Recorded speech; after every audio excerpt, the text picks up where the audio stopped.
Uau! Foram semanas intensas e estamos falando aqui de 22 episódios.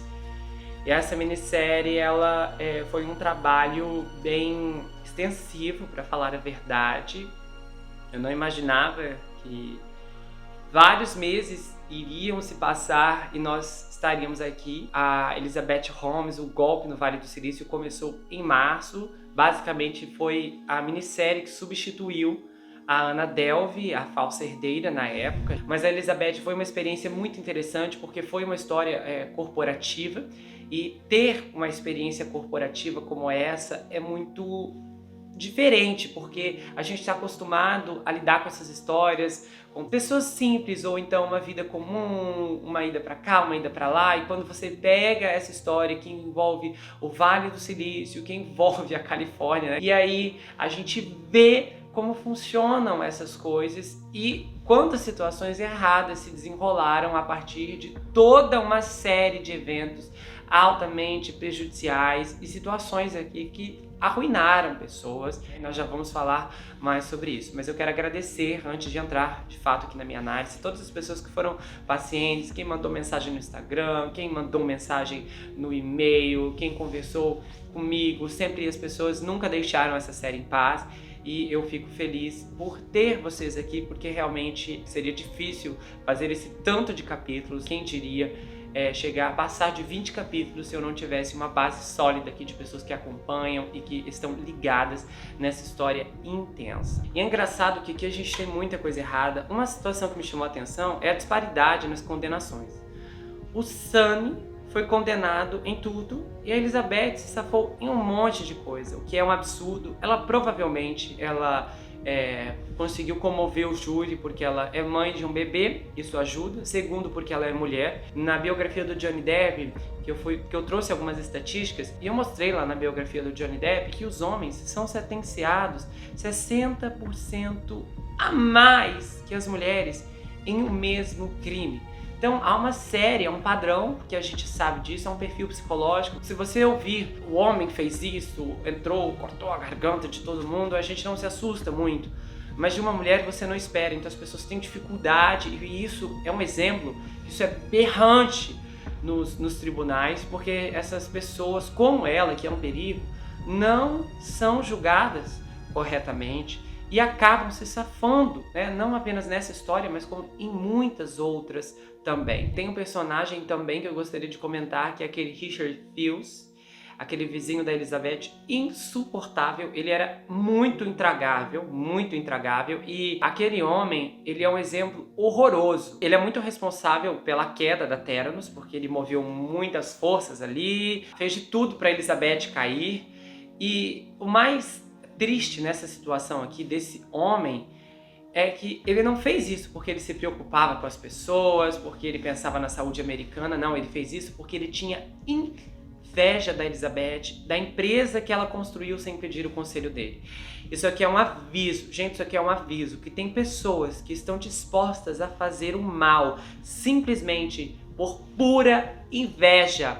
Aquela pessoa que você acabou de conhecer, eu já passei por uma situação como essa. Você acabou de conhecer a pessoa e ela tenta te prejudicar 10 segundos depois. Isso aqui é um exemplo gritante de como essas pessoas não medem esforços para destruir os outros. Se a situação da Elizabeth não fosse essa, se ela não fosse uma vilã, esse homem teria causado muitos estragos, porque ele tentou até conseguir. E isso fica como lição pra gente ter cuidado, pra você ter cuidado com quem entra na sua vida.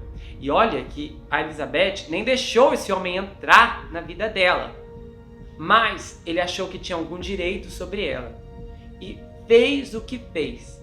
E eu realmente não aplaudo. Eu acho que assim, as atitudes dele as ações que ele tomou foram feitas pelos motivos errados. Então ele não tem vantagem nisso, ele não tem aplausos, não tem fama, não tem glória, porque o que ele fez não foi digno, não foi justo. O que ele fez não se caracteriza, ele não vai ficar marcado como John, como Tyler, como a Erika. Ele não tem nada com isso de verdade, porque todo mundo ali, a Erika, o Tyler, ficaram horrorizados com os pacientes. Ele não, ele só queria vingança, ele só queria destruir a Elizabeth. E ela fez alguma coisa contra ele? Não. Não, porque até aquele processo, tal, aquilo vem depois, mas volta naquilo que eu falei. Ela não começou a guerra, mas ele começou, porque ele sentia muita inveja. A inveja é perigosa e é um dos piores sentimentos na face da Terra. Quando as pessoas estão tomadas pela inveja, nós não fazemos ideia do que elas são capazes de fazer. Mas saiba de uma coisa, elas vão fazer, querendo você ou não. Seja esperto, atento, prudente, porque é a única forma de se proteger desse tipo de pessoa. Eu acho que tinha um outro comentário também que eu gostaria de fazer, que eu até anotei aqui para eu não esquecer, que era sobre aquilo que o FDA disse para o John sobre a Elizabeth, que ela era a maior defensora dos regulamentos do FDA e por isso era tão difícil conseguir verificar, ir atrás para ver como as coisas estavam, por conta das aparências. E existem empresas, pessoas principalmente, tá? Hoje existem pessoas que são empresas, então às vezes a gente pode estar falando de um cantor, porque tem muita coisa que é construída sobre o nome de um indivíduo. E isso se proliferou de uma forma muito vasta por conta da internet, do Instagram, das mídias sociais em si, que deram a esse poder e essa visibilidade. Então tem pessoas que se tornam empresas e muitas vezes elas se agarram em dezenas de pautas. Elas querem mandar na vida dos outros, não faça isso, não diga aquilo, não coma, você aí, tira isso aí da boca. Ela quer se esconder. Normalmente isso é uma coisa que há muito tempo eu já observei através da prática clínica. As pessoas que mais invocam regras, as pessoas que são mais, esses são os mais ativistas, tá? Aquele mais radical, mais extremista, aquele que está em toda a confusão. Porque há uma diferença daquela pessoa que luta por uma causa e daquela pessoa que busca confusão em nome da causa. Sabe aquela pessoa que está envolvida em todos os escândalos? Ela não consegue, ela não ficou um dia em paz, ela está envolvida, é um ataque gratuito, é uma polêmica desnecessária. Essa pessoa, ela usa tudo isso como subterfúgio para se esconder das coisas erradas e macabras que elas estão fazendo. As pessoas que mais levantam bandeiras são as mais sujas, são as mais macabras, as mais ocas por dentro. Os motivos desses indivíduos levantarem tanta bandeira é que eles querem construir um muro. Então as bandeiras, elas tapam exatamente o que a Elizabeth começou a fazer externamente quando ela foi alçada aos olhos do público. Então ela se envolveu com tudo, política, porque ela já fazia isso de muito tempo, já prevendo o sucesso que um dia iria chegar. Então ela trouxe o quê? Muitas pessoas poderosas, pessoas que tinham cargos no governo. Ela rapidamente se envolveu na campanha presidencial da candidata eleita que seria vitoriosa de qualquer jeito daquele ano, que barra não foi, tá? Inclusive. E nós temos que observar todo esse contexto. A cortina de fumaça, ela surge e é muito fácil a gente analisar hoje essa cortina de fumaça porque a gente conhece toda a história, eu trouxe todos os fatos aqui, vocês viram em detalhes como as coisas se desenrolaram, mas esses eventos precisam ser observados quando a coisa está acontecendo, não depois que vem à tona num documentário, numa minissérie, numa manchete. Existem muitas pessoas que estão se escondendo e vivendo nessas fumaças e estão enganando as pessoas. Então a gente vê isso diariamente. Não apenas uma Elizabeth se levantou e caiu, mas outra e ainda está de pé, fazendo Deus sabe o que por aí. Então existem muitas pessoas em inúmeras áreas. E a gente tem que ver aqui a situação. Havia um mover financeiro muito grande e vocês podem imaginar o quanto a Elizabeth fez dos relatos que ouvimos aqui, das perseguições, detetives particulares, perseguindo, ameaçando. Se Elizabeth fosse mais ousada, vocês já pensaram, se essas pessoas falecem misteriosamente? Aí depois ia se tornar a teoria da conspiração, mas tava tudo para caminhar e em um determinado momento vocês podem ter certeza que iria chegar a esse ponto se essa mulher cresce ainda mais, porque faltou pouco para ela não tomar uma atitude drástica. Porque quando você conquista tantas coisas debaixo de tanta mentira, de tantas situações, incorrências coisas erradas, essas pessoas que chegaram lá através do erro, elas não vão querer sair dali através da exposição. Então elas farão de tudo para se manter no poder. E se isso significar tirar a vida de uma ou mais pessoas, que aconteça, que seja feito, que essas pessoas não vão se incomodar. Uma grande lição que as pessoas deixaram passar com a Elizabeth e com a Theranos é que eles focaram muito nas palavras, mas não viram as ações. E uma situação aqui que é bem curiosa, para dizer o mínimo, é o quanto é incrível que pessoas corruptas nos negócios, na política, podem dizer nos seus depoimentos, não sei, não me lembro, toda vez que estão sendo questionadas. Aí depois, provavelmente Elizabeth pode escrever um livro e ainda ganhar milhões de dólares com as suas memórias. Toda a verdade sobre a Theranos. Ela vai culpar todo mundo, eu já consigo sentir daqui os capítulos chegando.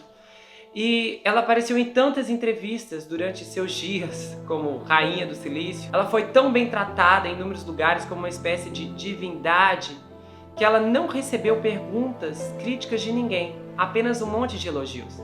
Ninguém queria ficar mal criticando a jovem loira com aquele olho azul, violento, salvadora da humanidade, e ser repreendido nas redes sociais. E o lema dela, finge até conseguir, não funciona na área da saúde, porque você está falando sobre a saúde das pessoas. A minha opinião sobre a coisa toda é que eu acho que ela teve essa ideia no começo, que aparentemente é uma boa ideia, mas quando ficou óbvio que não era tecnicamente possível, em vez de admitir, ela continuou enrolando.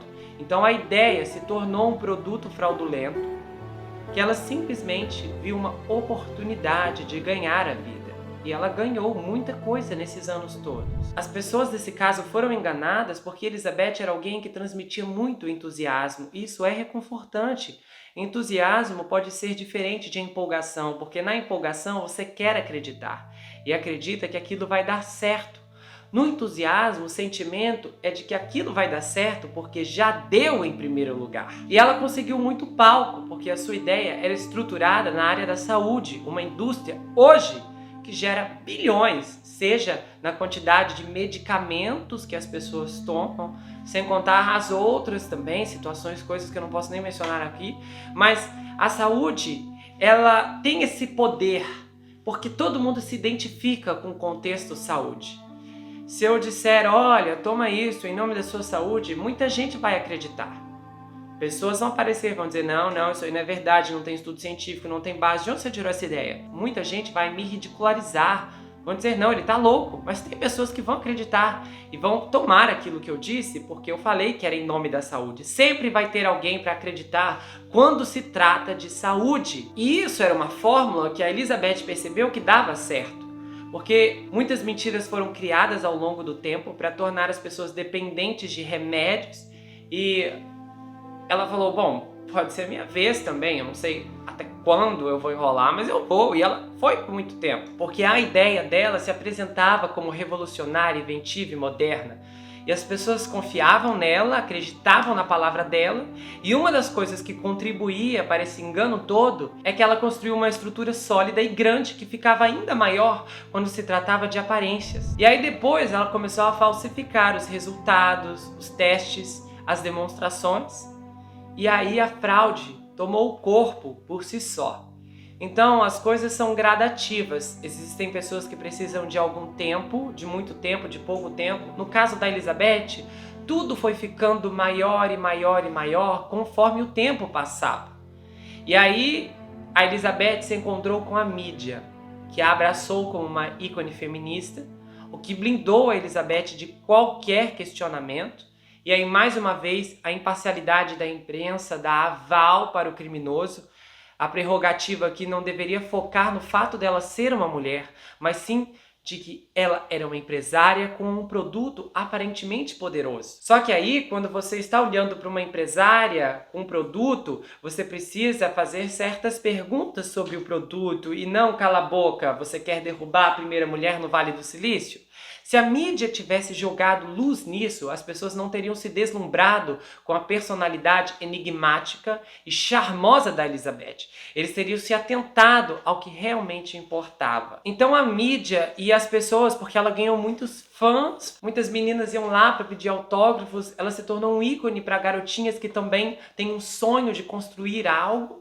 E como ela era essa entidade da tecnologia, o seu produto era apenas uma extensão de si. Então o rosto dela transcendeu suas próprias propostas. A imprensa difundiu 2 em 1. E aí é muito mais difícil de separar para analisar, porque os jornalistas que não avaliaram com ceticismo a história da Elizabeth simplesmente repetiram o que ia sendo publicado e eles replicavam isso sem qualquer questionamento.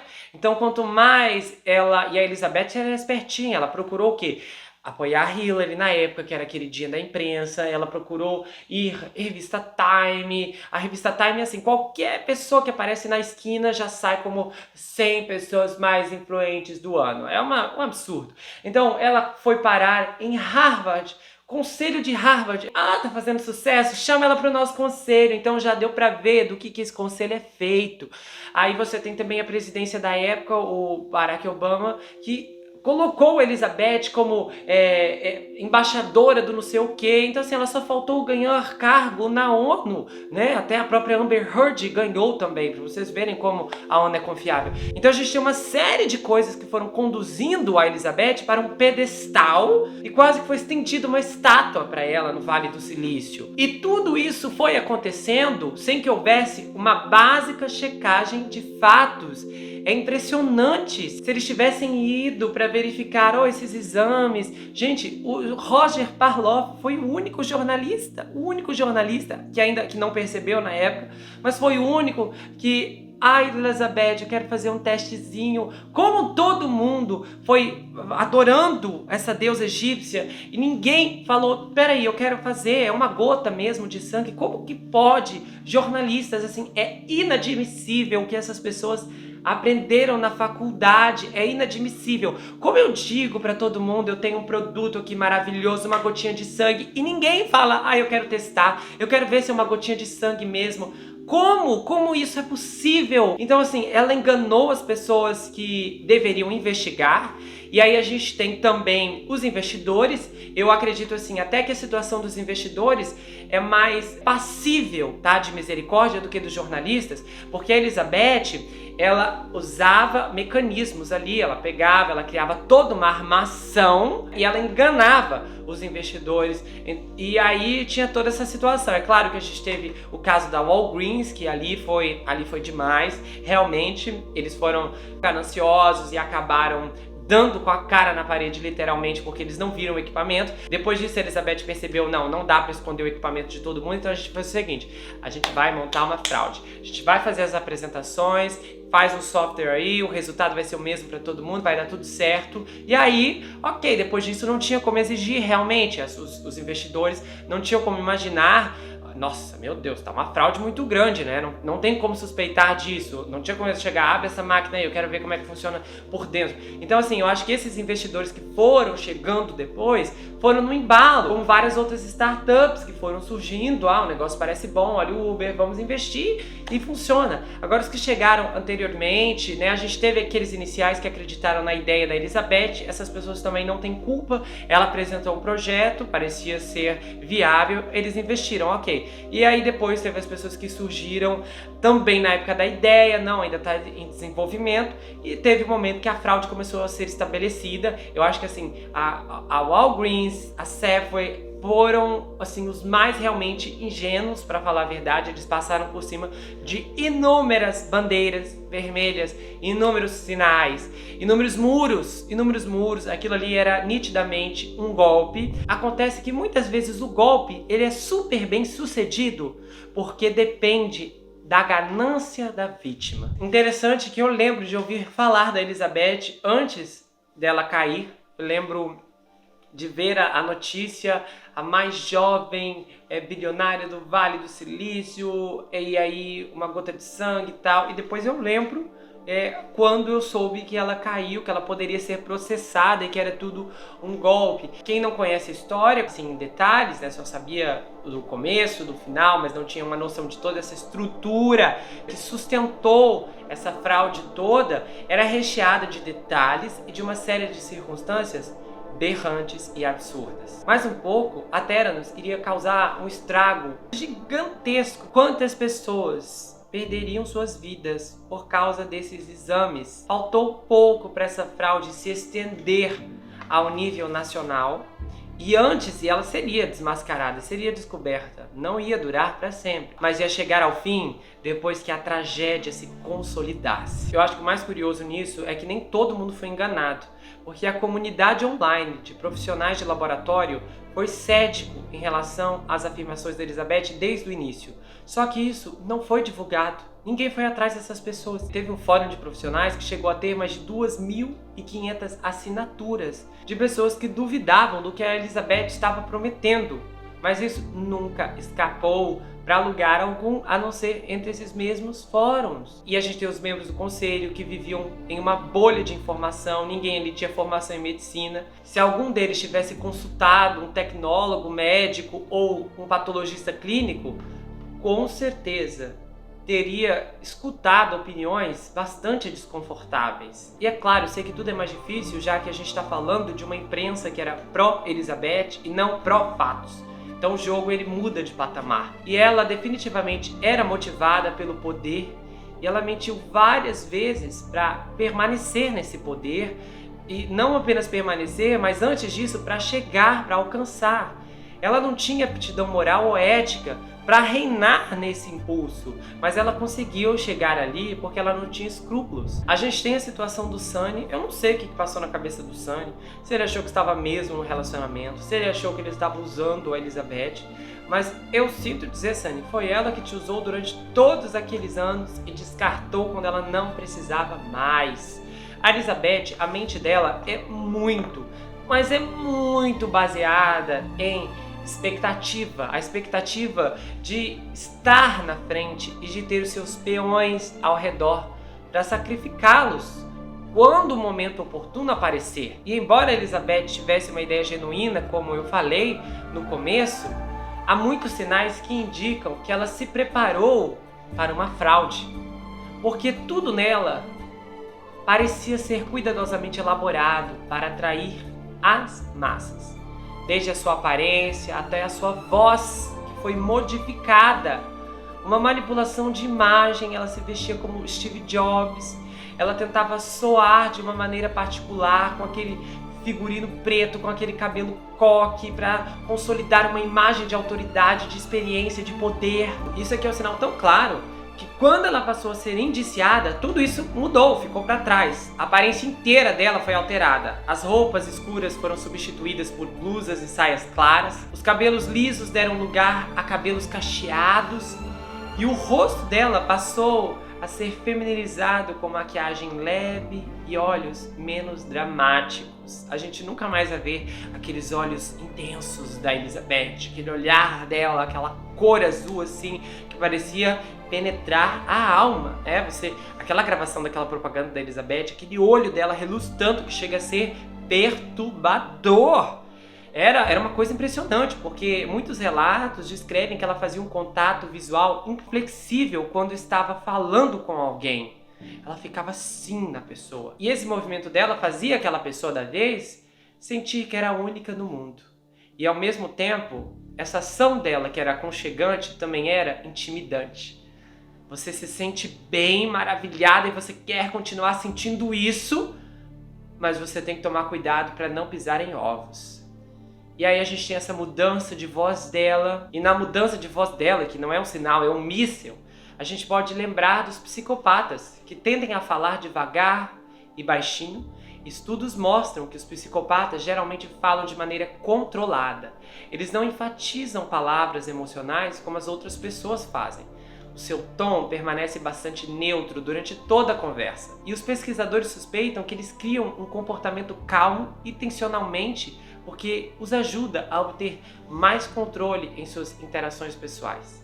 Ela mudou a sua voz para parecer mais poderosa pois os estudos mostraram que uma voz mais baixa é percebida como uma voz autoritária. Várias pesquisas revelaram que quando trabalhamos com homens e mulheres que abaixam a voz deliberadamente, essas pessoas são bem-sucedidas, porque elas se tornam mais dominantes. Elas parecem ser mais propensas a serem alguém que está em uma posição de poder. E a gente tinha o comportamento dela com os funcionários, aquele ambiente visivelmente tóxico, violento, sistemático, de uma forma sufocante. Ela demitia as pessoas de forma impiedosa. A gente pode lembrar daquele relato quando ela demitiu um dos primeiros engenheiros, o Ed Kahn, que ela disse assim: não importa, a gente pode mudar as pessoas para dentro e para fora, só que a empresa é tudo que importa. Depois teve aquela outra declaração dela para os funcionários: o mini-lab é a coisa mais importante que a humanidade já construiu.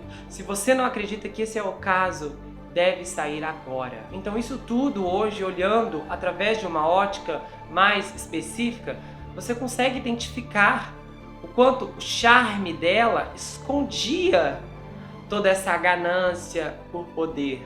Ou seja, ela já demonstrava ser uma pessoa extremamente perigosa. E é claro que para a imprensa e para as pessoas que estavam em casa, que não tinham como saber nada disso, só podiam elogiar: olha que moça maravilhosa e tal. Só que atrás das portas fechadas, ela era uma chefe que exibia um comportamento extremamente narcisista. E os narcisistas, eles literalmente prendem suas vítimas. E uma vez que eles obtêm o que querem, eles descartam essas vítimas. Aquelas pessoas que não os apoiam ou não apoiam suas ideias não têm lugar em suas vidas. Então, se você não é um apoiador, você é uma ameaça e um inimigo. E os inimigos devem ser descartados, derrubados, eliminados. Quando a Elizabeth estava chateada com algum funcionário, ela costumava dar a eles o tratamento do silêncio, que é um mecanismo de defesa que os narcisistas usam para punir as pessoas.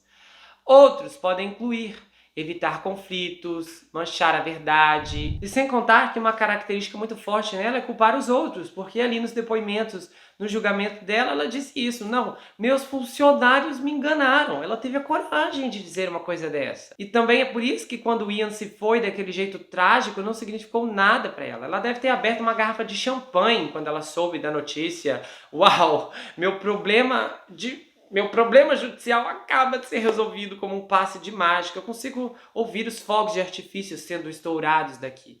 E a Elizabeth, ela pode até ser considerada uma fraude, porque ela é, mas uma coisa é certa: ela conhecia psicologia de liderança. Se ela não tivesse sido descoberta como fraude, ou se ela não fosse fraude, se ela não tivesse sido descoberta, com certeza suas regras de vida poderiam ter inspirado prateleiras de livros de administração. Como levantar sua empresa do zero, como Elizabeth Holmes fez. Em uma nota que se tornou pública durante seu julgamento, ela disse que nunca estava 1 minuto atrasada. Ela colocou também em uma das notas dela assim: não demonstro emoção, eu não sou impulsiva, eu sei o resultado de cada encontro. Eu não hesito.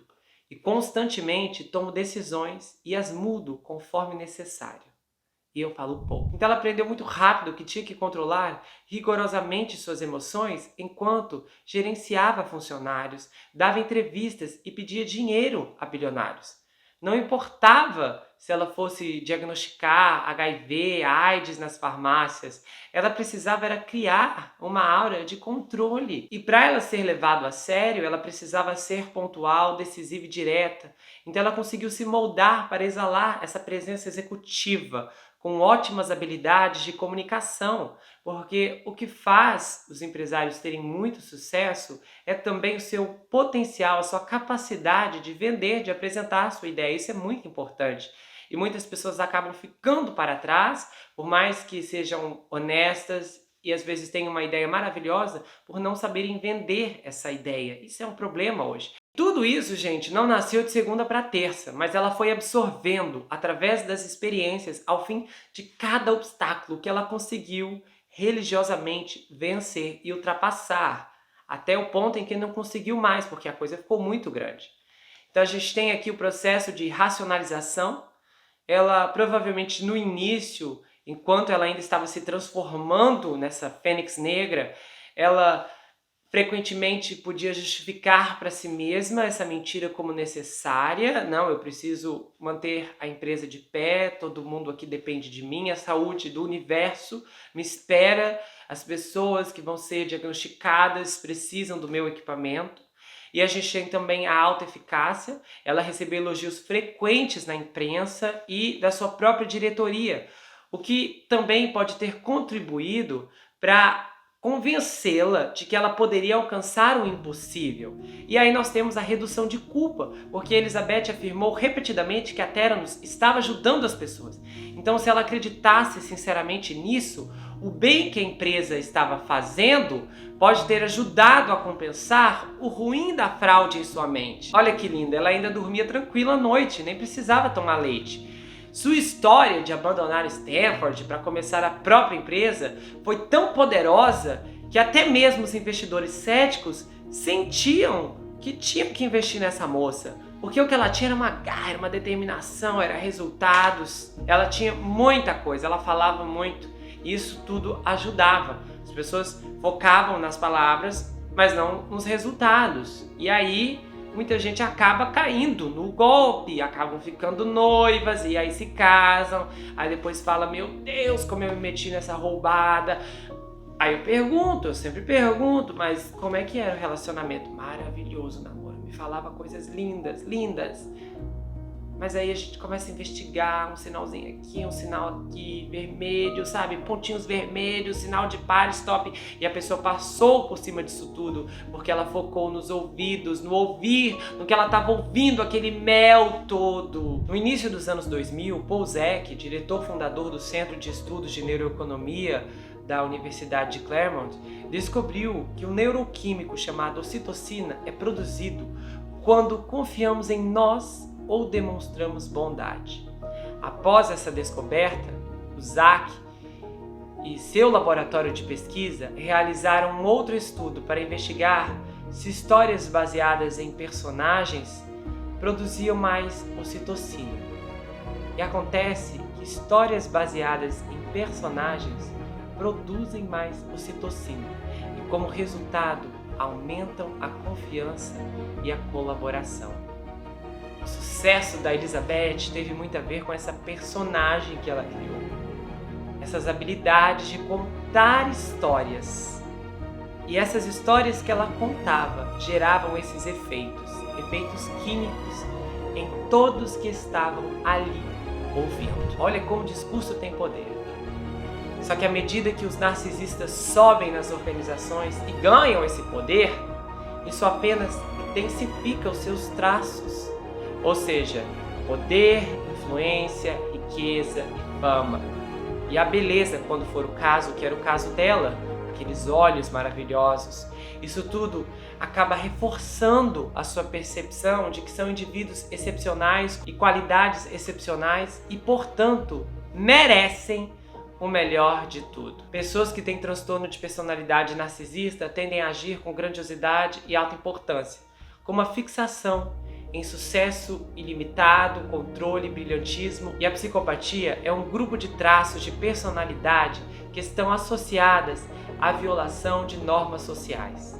A psicopatia primária é caracterizada por insensibilidade, afeto superficial, manipulação e charme superficial. Em contraste, a psicopatia secundária está associada à impulsividade e à falta de objetivos de longo prazo e está relacionado ao comportamento hostil. E os psicopatas primários, eles nascem e são pessoas com uma variante cerebral distinta e codificada geneticamente e é caracterizada por um córtex orbitofrontal e sistema límbico desligados. Aí há uma amígdala menor e diferenças nas conexões da amígdala ao córtex pré-frontal e também um corpo caloso mais longo e maior. Os cérebros dos psicopatas primários também têm mais ondas cerebrais. E aí, quando você olha para um quadro de psicopatas primários que usam a humanidade como uma pele que pode ser descartada a qualquer momento, você identifica traços de calculismo, o que significa que eles estão muito cientes do que estão fazendo, por que estão fazendo o tempo todo, e essa decisão é consciente, é uma escolha consciente. eles não são tão impulsivos como as pessoas gostariam de acreditar. Eles gostam de manter um caminho limpo atrás deles, para que nada possa implicá-los em nada, nunca, para sempre. E essas pessoas têm pouco medo, pouca ética, pouca antecipação de possíveis consequências negativas e muita necessidade de excitação. E é aqui que eu acho que Elizabeth cruzou a linha, porque eu vejo nela traços de uma psicopatia primária. Ela teve um momento em que ela sabia que isso não daria certo. E esse saber era palpável. A ideia dela, no fim de tudo, não daria certo. Não há nada que pudesse corresponder todas aquelas promessas com apenas uma gotinha de sangue. Em retrospectiva, toda essa expectativa era pautada em algo sobrenatural. E essa crença não era só da Elizabeth, como também da mídia patética que a adorava. Era um culto, uma lenda, uma fábula que, medicamente falando, as pessoas do ramo já estavam meio céticas. E a Elizabeth continuou mentindo na TV, nos jornais, para os investigadores, porque ela estava adorando quebrar as regras. Ela estava saboreando o golpe, mesmo que envolvesse trabalhar 10 vezes mais do que simplesmente contar toda a verdade. Espero que vocês tenham gostado dessa minissérie. A gente vai ter uma nova atração agora, vai ser a Indústria, vai ser uma minissérie de 3 episódios. São episódios procedurais, ela vai focar um pouco na indústria do mundo íntimo, tá? Mas vai ser um pouco diferente. É uma história muito boa, muito profunda e revelações bem bárbaras. E a estreia vai acontecer logo aí por esses dias. Se preparem, porque essa estreia vai ser muito boa. E se você quiser saber mais sobre mim, adquira meu livro, Perfeito Estranho. Você pode ir, esse aqui é o jeito que o livro vai lá no totem dele, é muito legal. Mas esse livro conta uma história de um rapaz chamado Jack Wilbur, que foi preso em uma terrível maldição hereditária. Enquanto ele precisa enfrentar um serial killer que pode estar se escondendo na sua própria casa. A história é muito mirabolante, porque ela tem inúmeras reviravoltas e o livro é escrito em formato roteiro. Então o livro pode chegar até a sua casa. Se você não estiver aqui no Brasil também não tem problema, entre em contato. Você pode me seguir no Instagram, Gustavo N Psicanalista. Você pode conhecer o grupo lá no Telegram, tem novidades, informações, muitas coisas legais, bacanas, bastidores que não chegam aqui, mas chegam por lá. E também o canal de cortes. As análises são recortadas e são postadas por lá, então você pode conferir. Eu tenho certeza que você vai gostar muito. A gente se vê no próximo caso, na próxima minissérie. Eu estou muito feliz, eu agradeço a todas as pessoas que acompanharam, a todas as pessoas que estiveram assistindo, e eu fico muito feliz por vocês estarem aqui comigo. A gente se vê no próximo episódio. Não se esqueça que aqui você sempre vai ter um amigo. Até mais, pessoal!